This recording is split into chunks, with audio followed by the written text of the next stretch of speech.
The Jesus Trilogy, Book 1, The Four Messiahs, Chapter 45. Johnny, Elizabeth called. What, Mom? Where's your father? I don't know. I think he's headed for church. Johnny was in the garden. The sun was hot, but the cantaloupe crop looked good. Here, Johnny, have some bread. She handed him a slice of fresh bread, which he loved. Over the summer he'd gotten a little pudgy, but he knew the weight would come off as soon as football season began. He was right. It would come off. He had just turned 12 and he was growing fast now. Elizabeth could hardly afford to feed him. The priest's pay was hardly enough for the old couple, much less a hungry growing boy. But Elizabeth knew God would provide. He always had and always would. Johnny helped immensely around the house. He was devoted to his parents. The one sticking point between them was football. He was arguably the best fullback in the region. In fact, he was the best in all Judea for his age. Football was his obsession, all he talked about. He longed to go to Samaria or Jerusalem to see a pro game, but there was no money. Judas had once promised to take him to see a minor league game in Capernaum, but backed out at the last minute, and Johnny learned later that Judas had taken some girl instead. Judas was a friend and a great little runner, but you had to take everything he said with a grain of salt.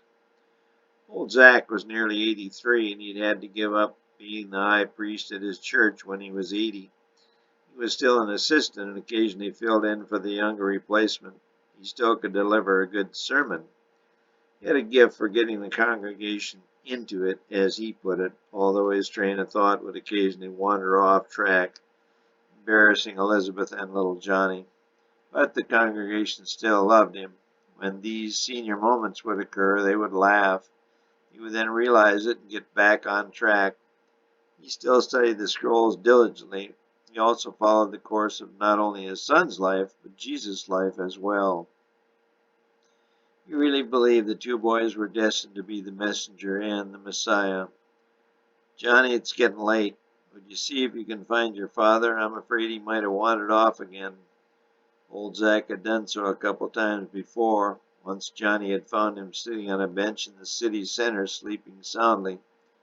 Another time old Zach had been in the church lying in one of the pews. Johnny had heard the story about his father's stroke and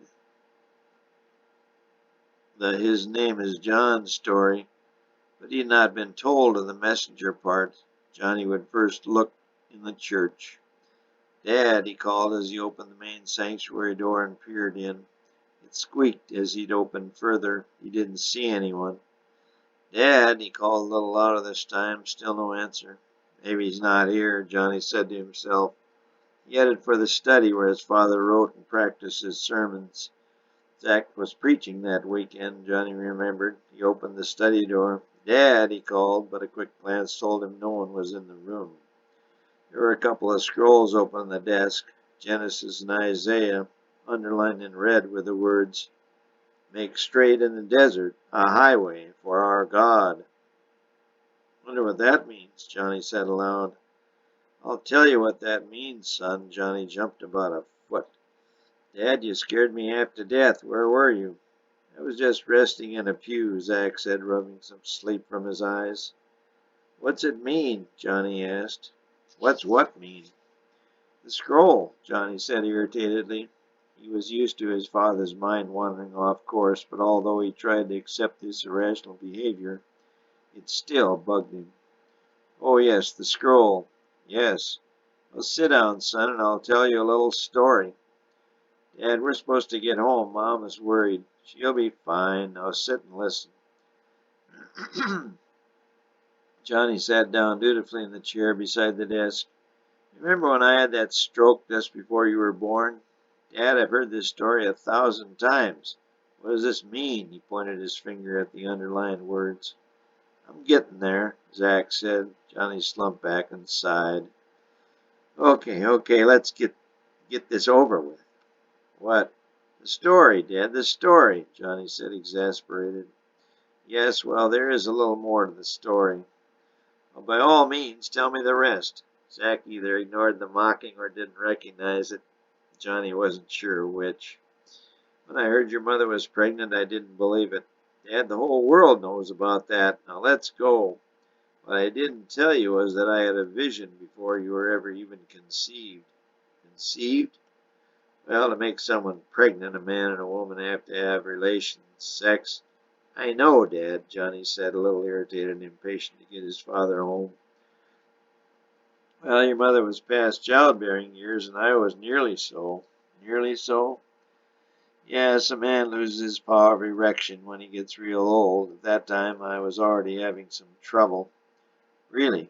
You lose the power? Johnny didn't believe this. He had been having erections since he was 8.